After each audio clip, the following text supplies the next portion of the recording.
Gilbert method. And then, meron din tayo class ng termination sequencing, also known as Sanger sequencing. Pag sinabi natin chemical or the Maxam-Gilbert sequencing, tandaan, they are developed by Alan M. Maxam and Walter Gilbert. So, anong ginagawa dito? Ito ang isang buong DNA region, hahatiin lang natin sila ng randomly. Okay? No, hahatiin natin sila sa kanilang cytosine, guanine, thymine, or adenine randomly. Walang specific na position. At ang ginagamit natin na panghati sa kanila or pang-clip ay mga specific chemical ng mga agents. So, parang ganito klaso, manual method lang po, maglalagay lang tayo dito ng mga chemicals para mahati sila. Tatandaan, nagkakaroon tayo ng mga label strand at their one end para ma-detect natin sila. Madalas ang ginagamit natin ng mga label dito ay mga radioactive label. So, ibig sabihin, pag radioactive yon, may mga hazards na nakukos. Di ba, pag sinabi radioactive, hindi basta-basta ang pagpapatayo ng mga laboratory na to. May mga special licensing. So, tatandaan natin, yung mga radio label na yun, sila taga-tell sa atin kung ano ba yung mga sequences na involved. So, for example, class, no, ito.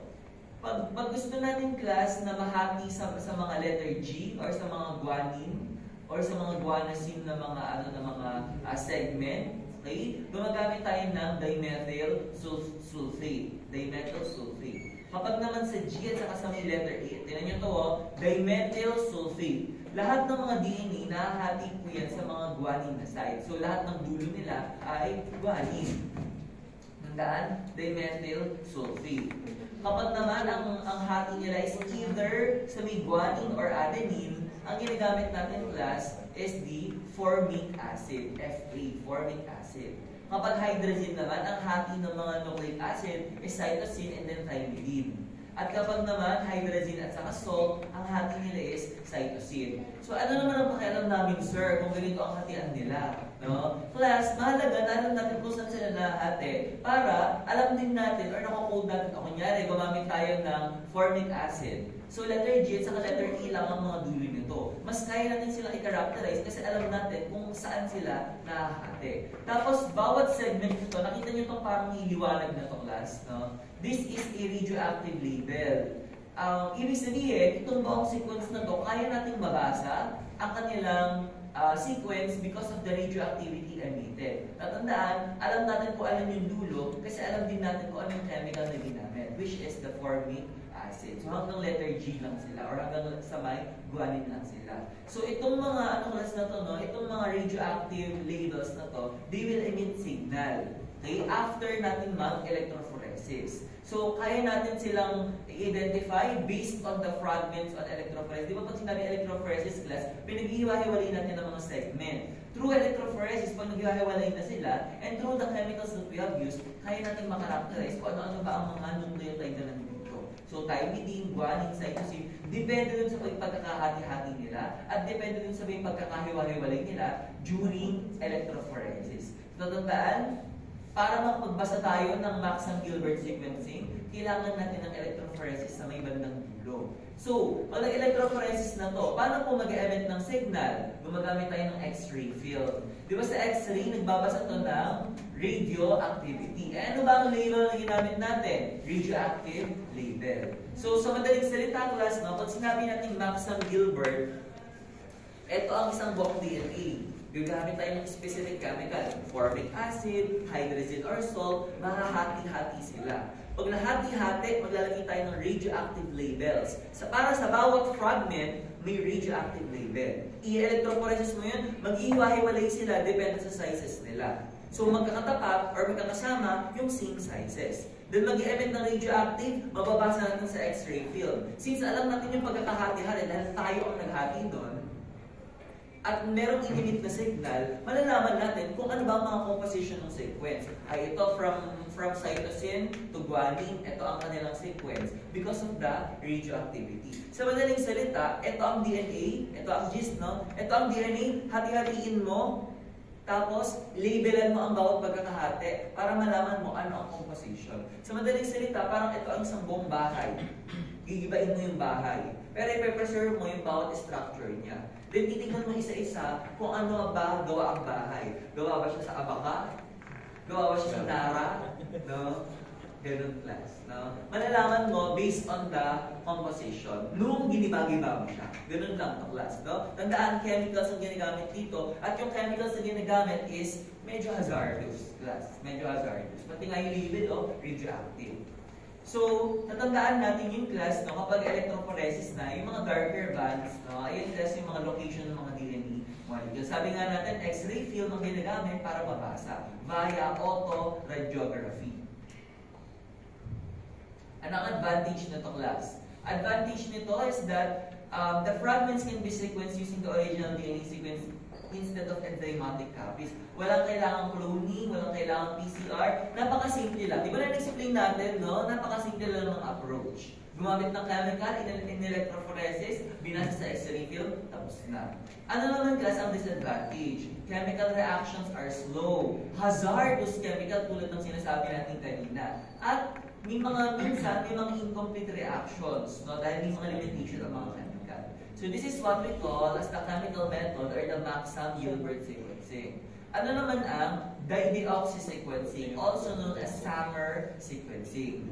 So this is invented by Fred Sanger in 1977. Grabe no, 1970s pa lang, pinanganak na ba kayo nun? Siyempre hindi pa. Ako nga, di ba rin ako pinapanganak nun, no? So 1970s pa lang, meron na pala mga nade-develop ng mga sequencing ng mga methods. Ano naman ito class? This is also known as enzymatic method or chain termination method. Ano ba ang nangyayari dito? Okay? So, the original dideoxy chain termination, ibig sabihin ng termination, pinuputol natin, no? Ang mga sequences. Nagsimula ito class, nung gumagamit tayo ng mga templates galing sa mga bacteriophage. Ano nga ulit yung bacteriophage? Bacteria ba ito or virus?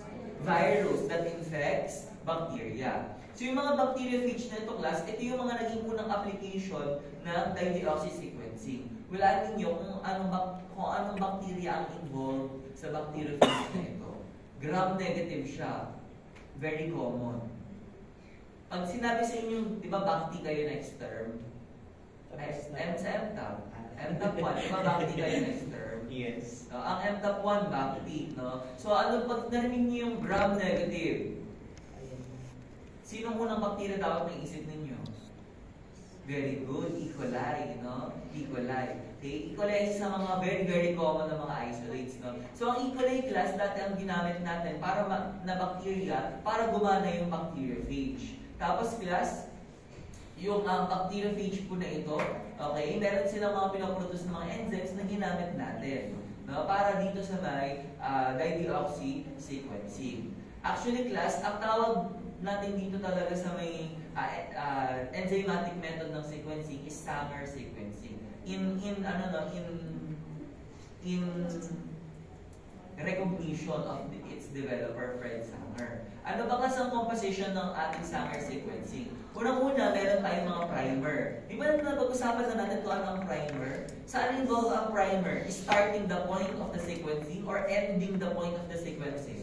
Starting. Ang primer, siyang panimula. Dito magsisimula ang sequencing. Ano naman ang DNA template? Usapan na rin natin to. Pag sinabi natin template, ito yung specimen. Ito yung sample. Ito yung gusto mong i-sequence. Ito yung gusto mong malaman kung ano ang composition ng nucleotides niya.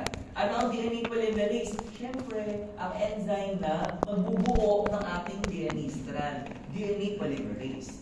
DNA nucleotides, ito ang building block ng DNA. Deoxynucleotide sa tawag. Ano ba yung DATP? Pag sinabi natin DATP, deoxyadenosine triphosphate. Ano naman yung DTTP? Deoxythymidine triphosphate. DCTP, deoxycytosine deoxycytidine triphosphate. Class, no? DGDP, deoxyguanosine triphosphate. Ganun siya, class, no? Lahat to, deoxy. Bakit? Kasi DNA ang ating gagamitin or bubuin. Kasi nga, deoxyribonucleic acid ang DNA.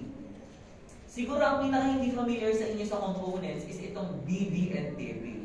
No? Parang ngayon nyo lang ba narinig na yung DDNTP? Ano ba ang DDNTP? This is modified dideoxynucleotide. No? Dideoxynucleotide triphosphate. dideoxynucleotide triphosphate. So ano to? Ano tong DDNTP? Tingin kayo sa PowerPoint. Ito yung normal na deoxynucleotide, DNTP. Ito yan. Ito mga pinag-uusapan natin. Ito yung diniscuss natin nung nakaraang midterm. Ito yung structure nila. Ito naman ang dideoxynucleotide. Ito, deoxynucleotide. Ito, dideoxynucleotide. Anong pinagkaiba? May hydroxyl group. Sino? Yung deoxy or yung dideoxy? Yung deoxy. Ibig sabihin, tingin nyo to, may hydroxyl to. Kaya actually siya tinatawag na deoxy kasi class na nawalan ng oxygen part dito sa may part na to. No? So ito, dito naman, hydroxyl ang meron sa kanya. Pagdating dito, hydrogen na lang or hydroxyl group na lang. Ang hydroxyl kasi class, no, ang pinaka-purpose pinaka-purpose class ng tawag dito, ng hydroxyl group is that para silang nagiging hook, no? Yung etong hydroxyl na to, para silang anchor. Dito ka tingin, for example, etong class yung nucleotide natin. Di ba meron siyang hydroxyl dito?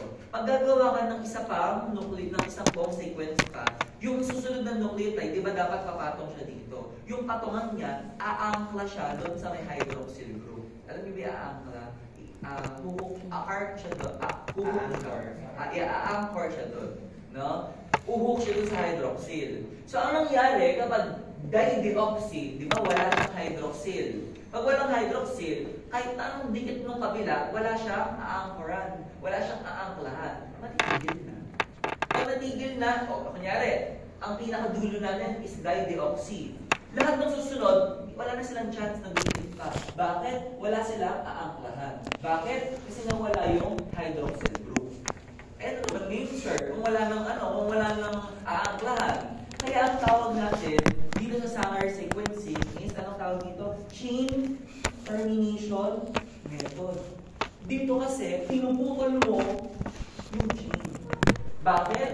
Kasi instead na deoxynucleotide, ang ilalagay mo, dideoxynucleotide. Wala ng hydroxyl group, kaya niyang putulin yung pagkakasunod-sunod ng mga chain. Wala na nga namang didikit kasi nga wala na silang kakabitan na anchor. Tandaan, kaya tinawag ito na chain termination method. Ito ang pinaka-principle ng Sanger sequencing, ang chain termination. Kakaiba, ito kasi meron siyang ginagamit na dideoxynucleotide. Naiintindihan po ba kung bakit naputol?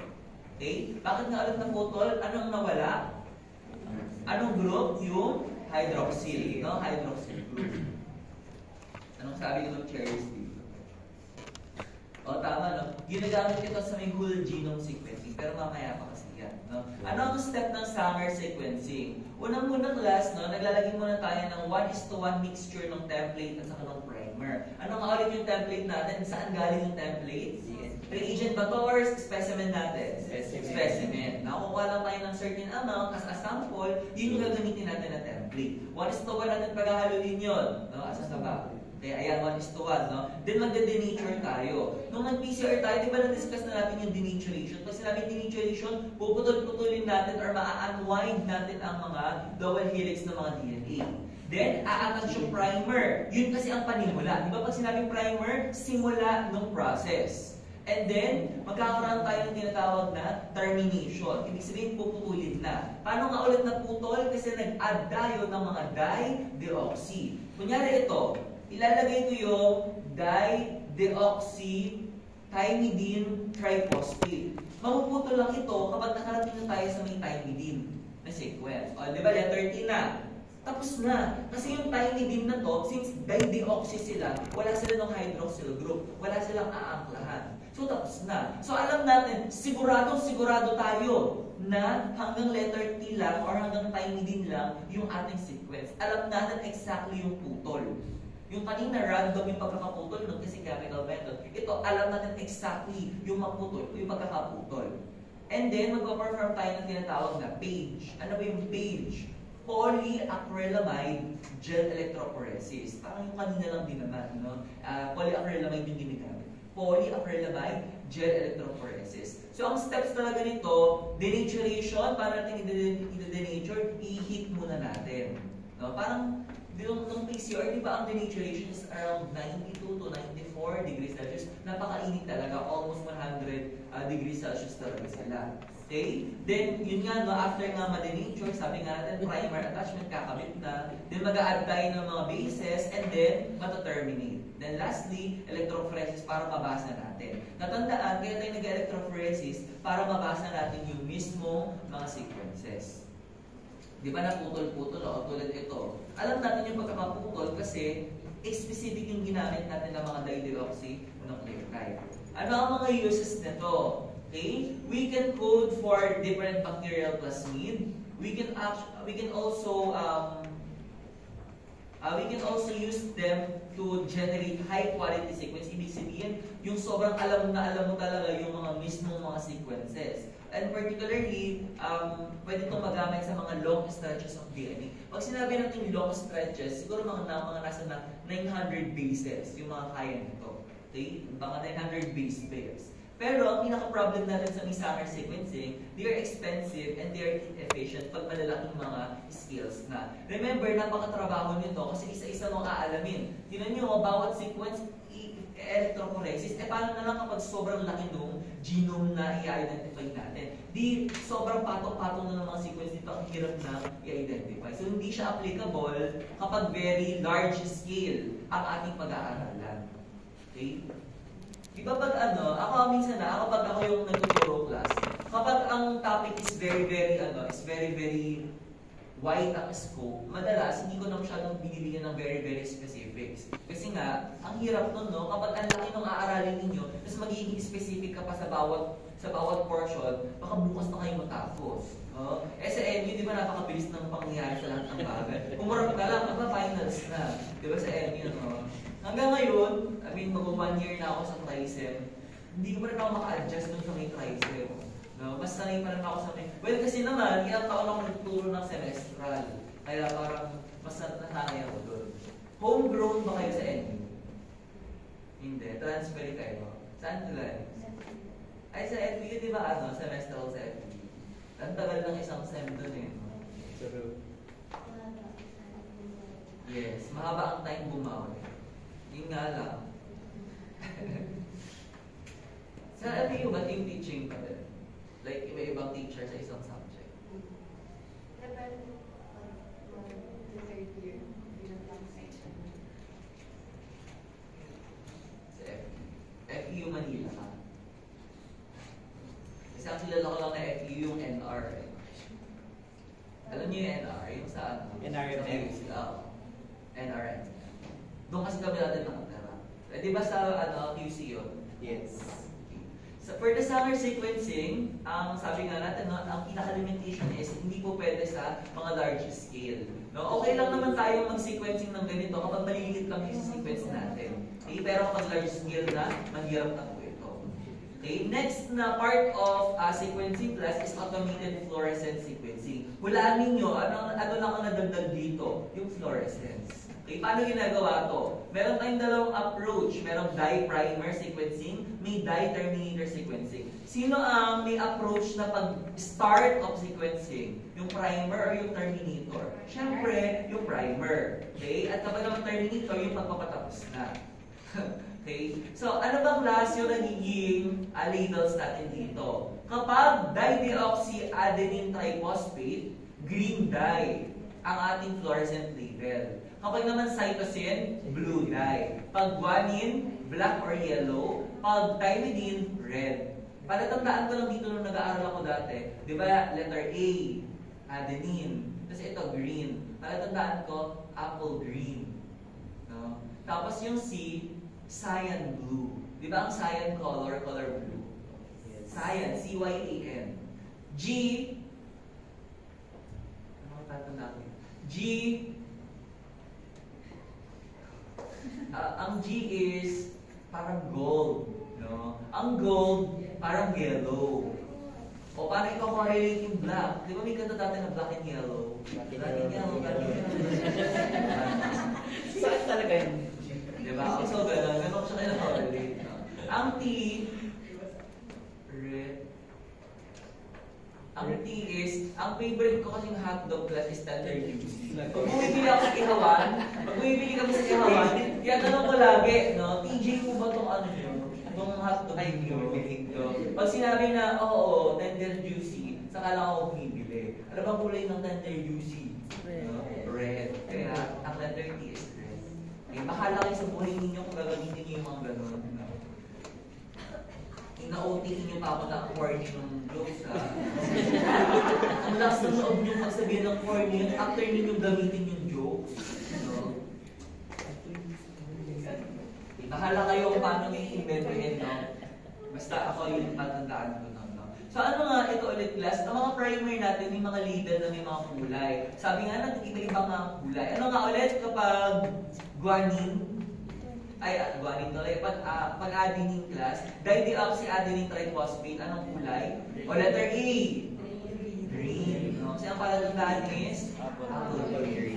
Okay, o tandaan, no? May iba-ibang mga fluorescent na mga label na. So, 4 different fluorescent dyes are attached to 4 separate aliquot of the primer. Ito yun, yung mga primer na yan. No? So, tandaan natin, yung mga primer na to, alam natin kung saan sila nagtatapos. At may mga fluorescent label sila. Performed with one of the 4 fluorescent dyes attached to HDD and TP instead of the primer. So, dito class, kapag dye primer sequencing, yung label natin, merong attachment sa primer. Pero kapag naman dye terminator, iba na to. Ang mga primer, wala nang mga label. At kapag dye terminator, sama-sama silang lahat. Pwede nyo i-table to class, no? Pag sinabi natin dye primer, separate tubes, tapos merong fluorescent label yung primer. Paano naman kapag dye terminator? Iisang tube lang ang lahat. Hindi sila separate. At walang label yung ating primer. Yun ang kanilang pinaka-differences, no? In terms of the methodology. So, pag sinabi natin electrophoresis and interpretation, after natin silang after natin silang i-sequence class based on their primer or termination, ina-electrophoresis nga po natin sila para maghiwa-hiwalay yung fragment. Pag naghiwa-hiwalay class, babasahin natin yung fluorescence para mailagay natin sila sa may tinatawag na automated DNA sequencer. Ano ba ang automated DNA sequencer? Lahat class ng mababasa natin na sequence galing sa electrophoresis saka sa fluorescent, sila ang taga-ipon. Pag naipon nila, sila rin ang magpapares-pares. Nakikita niyo yung bawat kulay? O, kunyari ito. Itong color red.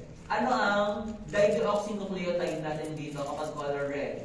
Ano ang termination nito? Thymidine, adenine, guanine, cytosine. Thymidine. No? Kasi nga color red yun. O, tapos babasahin yan lahat, no? Automated DNA sequencer. Siya na ang magpakombine ng mga base pair. Ito computer-based to. Pag nag-click ka dito, alam mo na kaagad, kunyari, in-click mo to, para siyang mabubuklat na libro. Tapos ilalagay niya dito A, C, T, G, C, T, C. Alam mo, mababasa mo na yung exact na sequence. O pwede mo i-close ulit yung parang libro, ito naman sa kabilang portion ng gene. Okay? Kumbaga, parang sa isang buong libro, lahat ng letra na nandun, ganun siya. Tapos pag in-close mo, makikita mo siya ng kabuuan. Di ba ang libro, pag binuksan mo, may mga chapter. Ito naman, parang chromosome sections. Sa bawat chapter, di ba may mga sentences. O ito naman yung mga loci. Loci, yung singular ng loci, locus. Diba? O yun yung mga sentences ng libro. Tapos yung bawat letra na bubuo ng sentences, yun yung bawat letra ng mga nucleotide sequence. Okay, para ganun yung analogy niya. So what is electropherogram? Electropherogram is also known as electrophoregram. Electropherogram, pero yung minsan pwede rin natin tawagin na electrophoregram. So, isa lang yun no? Phero-phore. Isa lang yun. Okay? This is a record or chart na napoproduce natin after natin mag-electrophoresis. So, ginagamit natin ng mga analytical techniques na to in terms of molecular biology and then biochemistry. Kung makikita natin dito, okay, naka-indicate naman po kung ano yung mga sequences. Naka-indicate din kung anong area yung accurate ang pagbabasa or yung inaccurate class yung pagbabasa. Yung mga plots na to class, tandaan, ang ginagamit natin ng instrument dito is automated DNA sequencer. Ito, parang ito.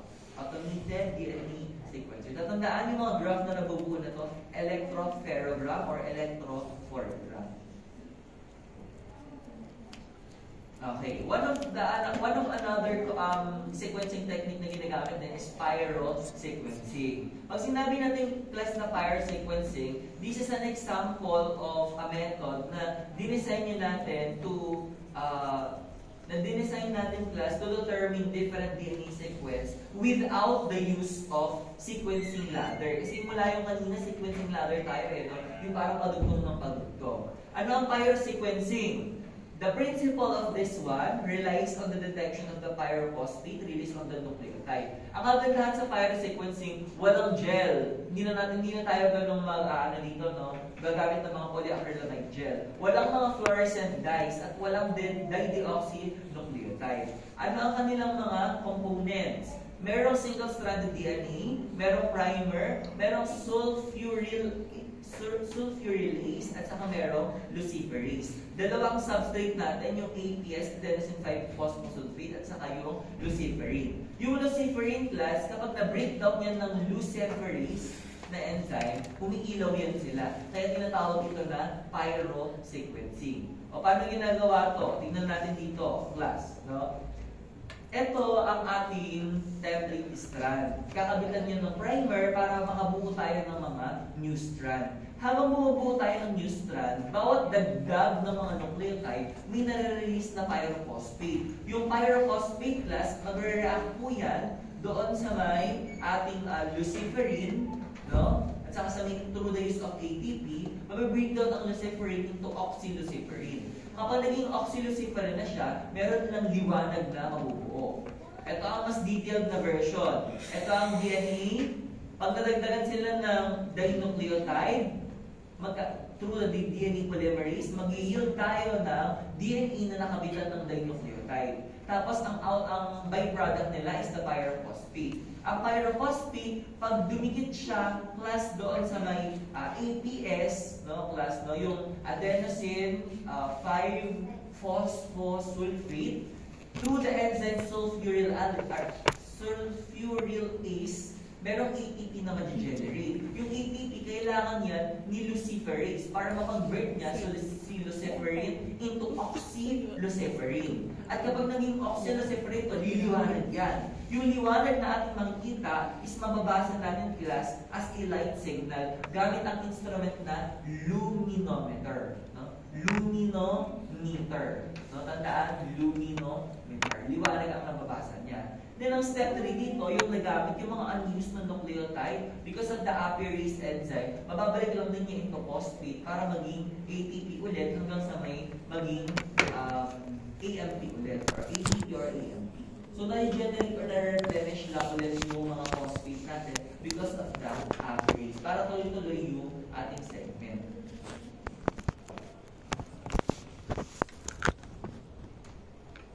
Ayaw ko lang nagkasalita.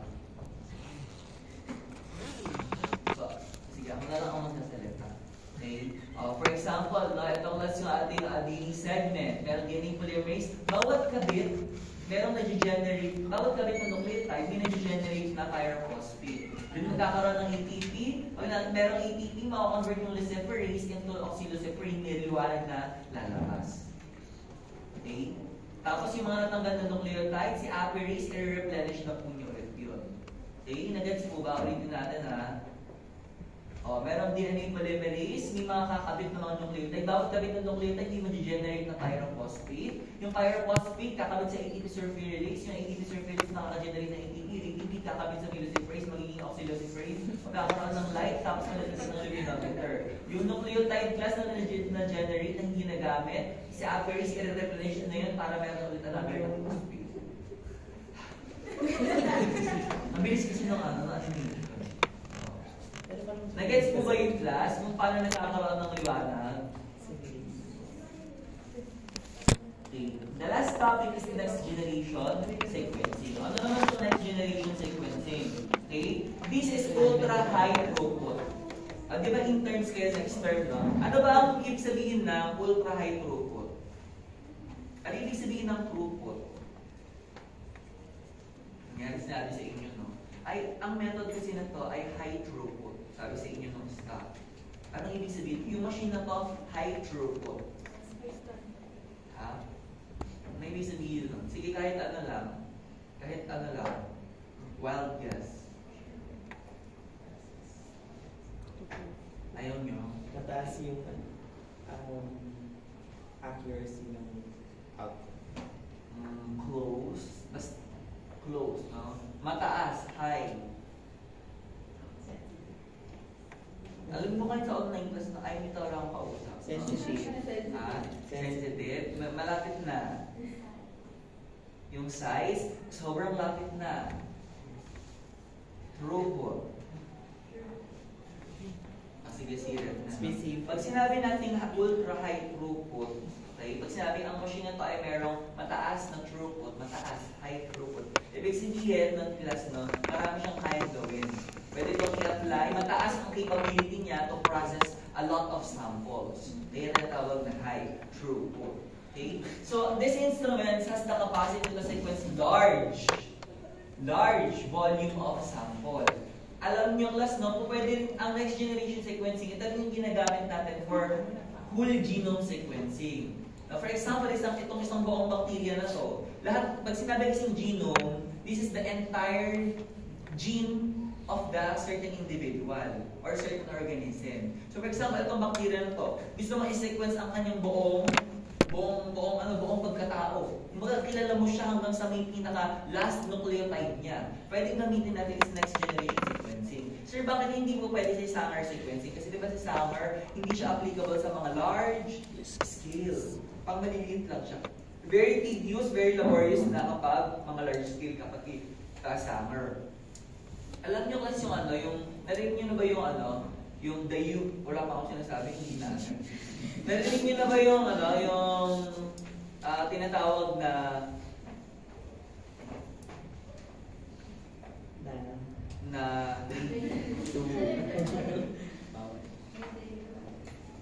tao ba to?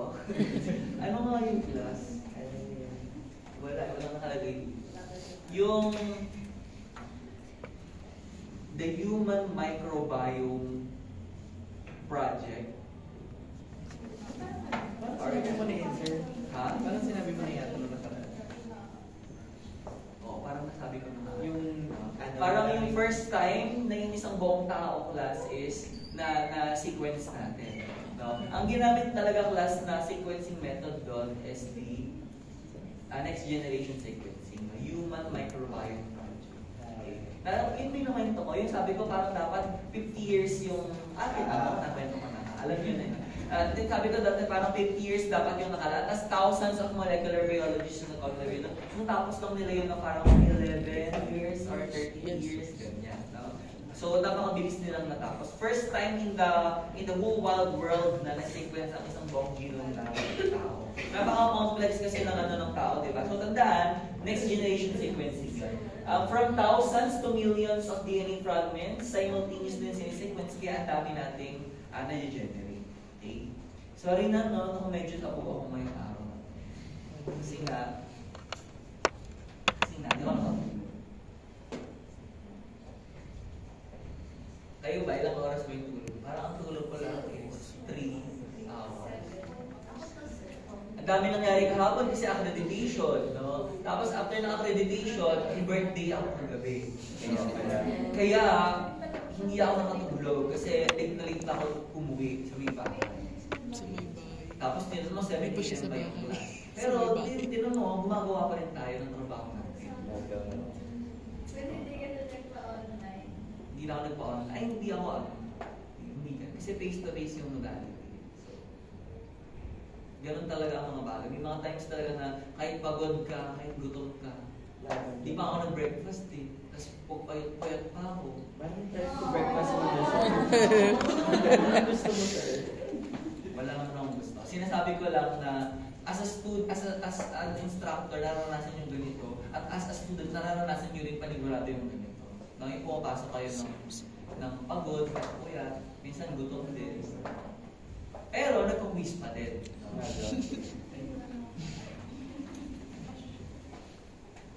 Naalala ko kasi yung ibang, lalo yung mga first year, napaka-reklamador. Doon wala naman kasi akong first year, pero nakasasabi lang sa akin. Please excuse me because I am not yet prepared for our quiz. I hope you can give a special quiz next week. Pwede dyan. Siyempre hindi. Meron pa class, third year na to third year na. Okay, pwede po bang sa may next week na lang ako mag-midterm exam kasi hindi pa po ako prepared. Third year na to class. Mga klase niyo pa. So ano yun? Ibubugin mo ang MU midterm exam dahil hindi ka pa ready. Grabe talaga. So, studying the role of the genes in development and the disease. So, pwede natin ito magamit class for the inheritance. Pwede ito to study the genes and then the chromosome, no? And ang madalas na step ng NGS class is this workflow. Una muna, we will input the DNA. So usually class, the extracted genomic DNA ang ginagamit natin. Class, pag sinabi natin next generation sequencing, baka tanongin kayo, ano ba yung specimen natin dito? Sige nga, bilang mga medtech, ano ang specimen natin kung tayo ang magpa-perform ng next generation sequencing? Let's just say na tao ang specimen, ang organism natin. Ano ang kukuhanin na specimen sa tao? Pwedeng sa mouth. Sa mouth. Ano kukuhanin sa mouth? Kailangan specific. Ngipin ba? Saliva ba? Ano pwede kuhanin? Di ba ka nanonood kang sa mga teleserye pag magpapa-DNA test sila? Buho. Epithelial cells dito sa cheeks. Yes, no? Yung epithelial cells ng buccal linings natin, di ba? Hindi ba kayo nag-ganong class?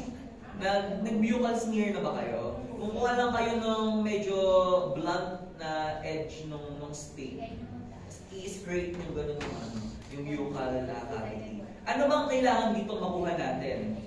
No? Yung cells. No? Particularly, dapat makuha natin ang mga cells na mayroong nucleus. Bakit? Ano bang meron sa nucleus? DNA.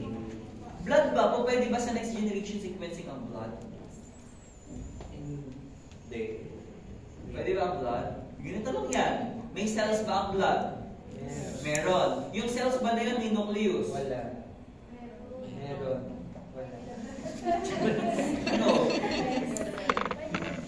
Hindi pwedeng meron wala. Isa lang ang sagot. Sa may blood ba, merong cell na merong nucleus? Yes. Yes or no? Yes. Yes. So, pwede mong gamitin yung DNA nun for next generation sequencing? O di yes. Yun lang yun. Ano bang blood cell ang merong nucleus? WBC. Diba? Ang RBC ba may nucleus? Mature, wala. No? Platelets ba may nucleus? Oh my God. Ha? Di ba himawan ulit kayo next term? Di ba sa top 1? No? Top 1, himawan, back to 1, di ba? O babalikan yun. Ang platelets ba may nucleus? Wala. Kasi platelets ay fragments lang ng megakaryocyte, di ba? O so hindi po pwede. WBC lang pwede natin gamitin. Ano pa class? Ang po pwede? Po pwede ba yung mga... O, di ba nag-i-stopat kayo? Po pwede ba ang mga tissue or mga biopsy samples for next generation sequencing? Pwede ba? Pwede. May nucleus, may cells ba ang tissue? Yes. May nucleus ba yun? Yes. O, yes. Ako pwede ang next generation sequencing. Okay? O, input DNA yung class, no? So, yung DNA na gagawin natin galing sa mga specimen, ang gagawin natin dyan is pag-iwalay natin sila, i-breakdown natin into smaller fragments. Paano ba binibreakdown into smaller fragments? Meron tayo tatlong method. Kung pwede ang sonication, via sound waves na pag-iwalay natin sila. Pwedeng through enzymes, o kaya naman class is pwedeng through enzymatic method, ano pa yung sabi ko, sonication, and nebulation. Nebulization. No? Pag sinabi natin nebulization, parang pinapadaan natin sila sa maliit na mga pores. Okay, para maghiwalay o mag-fragment sila. Okay, after nito is adapter ligation. Pag sinabi natin adapter ligation, ano ba yung adapter class? Kayo, di ba nag-charge kayo? Pang-connect. Ano yung adapter? Pang-connect. Tama, no? Pang-connect. Ngayon, yung mga fragmented DNA natin, lalagyan natin sila ng adapter. Pang-connect. Okay? Pag sinabi isang ligation, didikit. Adapter ligation, didikit ang adapter. Kita mo yan? And then, lastly is yung actual na sequencing na. So, after nun, mababasahin na natin yung mga sequence. Meron tayong dalawang uri class na sequencing. Meron single end sequencing. Ito, isang direction lang siya. At meron tayong paired end sequencing. So, ang mga single end sequencing, kung mapapansin natin, mas simple siya. Less data ang ating ginagamit dito, so easier to analyze. Kapag naman paired end sequencing, since multiple direction dito are may forward as meron pa reverse, hindi madalas ginagamit ito sa mga genome assembly or mga malalaking mga genes. More accurate ang mapping natin kapag paired end, pero class, ang problema dito, no, maraming data na i-analyze, so mas mahal kapag paired end sequencing. Ito yung mga machine na gumagamit ng mga different sequencing methods. Pag Pyre sequencing, Roche. Narinig niyo na ba yung Roche? Na mga brand? Malamang hindi pa. No? Usually, sa hospital lang nyo lang naman maririnig yung mga ganyan. Nakagamit na ako ng Roche class. Hindi ko matandaan, ang Roche yata is parang German na company. Ang Roche class, sobrang ganda. Yung mga amplification niya, hindi ganun hindi ma-background. Malinis, kumbaga. Kumbaga sa isang tao, pure ang budhi ng isang tao na to, no? Malinis ang budhi. Napakalinis class ng mga amplification curve. Kahit sa sequencing, malinis. No? Ang problema lang sa may Roche, closed system sila. So yung reagents nila, saan lang nanggagaling? Sa Roche na. Hindi ka pwedeng gumamit ng ibang brand. Tapos ang mahal. Parang nasa 100K lagi yung isang set ng mga reagents. Sequencing by synthesis kay Illumina to. ABI solid sequencing by ligation at ion semiconductor sequencing, ion torrent systems. O, discuss natin ang isa-isa na to. No? So, lahat class ng mga next generation platforms natin, gumagamit tayo ng mga different na mga steps. Unang-una dito, merong DNA library preparation. Ano ibig sabihin ng DNA library? Ano ba ang library? Storage or collection of books. Sa mga books, may mga letters ba na nandun? Yes. Ang DNA library preparation, literal na parang library ng mga DNA. Pero naka-segment sila by books or by chains. No? Tapos class, we will immobilize this library fragments on a solid support, then we will go to amplify them. O parang ganito yung step class, no? Sample prep. Ano nga ulit ang pwedeng sample natin dito? Pwede ba blood? Yes. Buccal swab. Pwede ba? Yes. Tissues. Yes. Biopsy? Yes. No? Ang mga sample prep, i-prepare natin. Lalagyan natin ng adapter, ilo-load natin yung sample sa machine, magkakaroon ng cluster generation, at isi-sequence natin para makita natin ang result. O parang ganito yung next generation sequencing class to. Medyo komplikado lang siya. Library preparation. Pag sinabi library preparation, i-prepare natin yung mga DNA from the sample, lalagyan natin ng adapter. Pag nalagyan ng adapter, i-clonal amplification natin or papadaminin natin sila. Pag pinapadami na natin sila, iba-iba ng method. Merong by synthesis, merong by emulsion, tapos saka natin sila isi-sequence gamit ang pyrosequencing, by synthesis or by ligation. O, discuss natin ang bawat isa. No?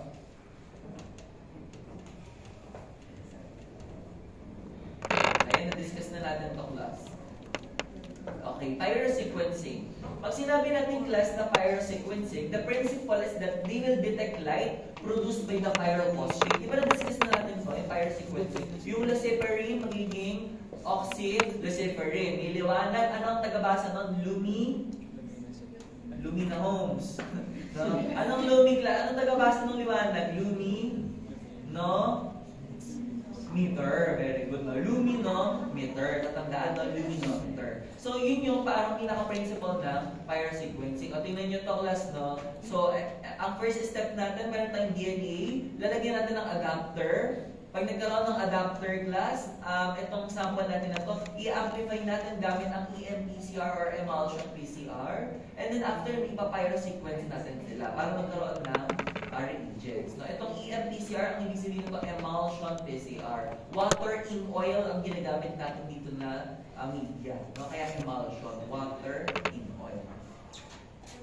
So, sequencing by synthesis naman, ang nangyari dito, the principle is that the fluorescent labeled nucleotides are added one by one or one at each time. No? Tapos, since fluorescence to, bawat fluorescence class ay may ibang kulay. Parang ganito class, tingin kayo dito. Ito muna yung ating by synthesis. So, ang nangyari dito, ito ang DNA. Puputol-putulin mo ang DNA. Pag naputol-putol mo na, lalagyan mo ng adapter bawat dulo. Pag meron ng adapter bawat dulo, kakabit yan sa solid phase na media. Ayun, nakakabit sila. Then, magkakaroon ng bridge amplification or bridging. Mas pag narinig din yung bridge amplification, automatic sequencing by synthesis na yon. Ang gumagamit nito ay mga Illumina or Solexa. Illumina Solexa brand. Okay? Pag nagkaroon ng bridging, mag-a-amplify ang mga bawat segment. Tapos class, bawat kabit or bawat kumakabit na mga nucleotide sequence, binabasa yan or nag-e-emit yan ng fluorescent labeled signal. So merong green, merong yellow, merong red, tapos nababasa yung class ng ating mga machine. Tatandaan kapag nagkaroon ng bridging, ito na yung tinatawag na sequencing by synthesis. So mabilis lang to, no? Bawat kabit ng nucleotide, umiilaw sila. Yung ilaw nila class, parang light speed. Naalala niyo ba sa physics, no? Di ba ang light speed sobrang bilis? Yes. No? So, ganoon din kabilis kumapture yung camera nila sa loob. Pag hindi ko mabet, iilaw, ika-capture ka agad yung ilaw na yun.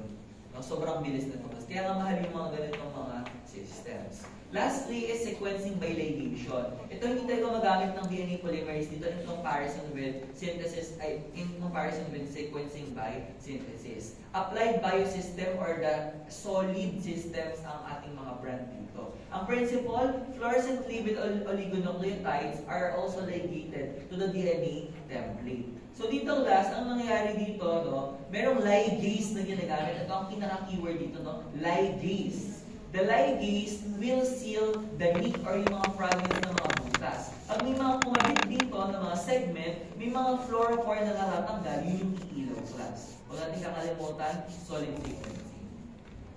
O, ito pa lang pinakahuli, no? Ion semiconductor sequencing. Since ion ang pinag-uusapan dito, the principle is that they will detect the pH change.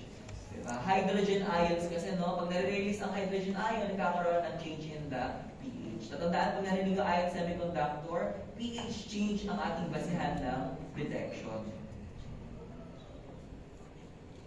So ayan, no? Binabasa natin gamit ang semiconductor sequencing kasi nga by pH.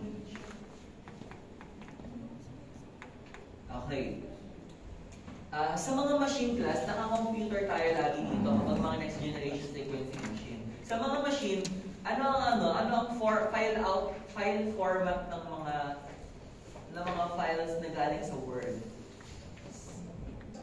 Docs. So, pag galing sa PowerPoint, .ppp. Ang file format class ng mga next generation sequences na mga output is called BCL files. Ano yung sabihin ng BCL? Binary Base Call. Pag binuksan mo yung mga folder o yung mga file na to, bubukas yun dun sa app na ginagamit lang din natin. Ang tawag dun sa app is automated as next generation sequencing. No? Binary base call, makikita natin, mabubuklat class lahat ng mga nucleotides na na-acquire natin. So, pag pwede na natin itong mga raw data na to, o pwede itong equality control para just in case na merong mali. Pag nagkaroon ng alignment or identical mutation, visualize natin. So, para nalalaman natin kung merong mutation, kasi meron na tayong reference na sequence. Naalala niyo sa type of mutation, may reference muna tayo bago natin nalaman yung sequence in question. So, yung reference sequence na to, nakaka-obtain tayo ng reference by the process of sequencing. Okay?